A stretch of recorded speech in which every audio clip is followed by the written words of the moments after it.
Umaasa si Coronadal Chief of Police Lieutenant Colonel Peter Pinalgan Jr.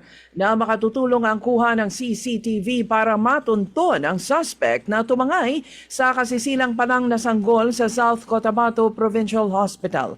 Ayon kay Pinalgan, nagsasagawa na rin ang tracking ang PNP matapos na matukoy ang driver ng tricycle na sinakyan ng suspect. May mga witness na rin anyang nakausap ang PNP na maaring makatulong sa kanila. Ayon pa kay Pinalgan, na-recover ng PNP ang pinaniniwalaang damit ng sanggol sa Barangay Avancenia. Dagdag pa nito, nakausap na rin ng pulisya ang ilang mga Provincial Security Unit o PSU sa Provincial Hospital. Nanawagan naman si Pinalgan sa publiko na may alam sa kinaroroonan ng suspect.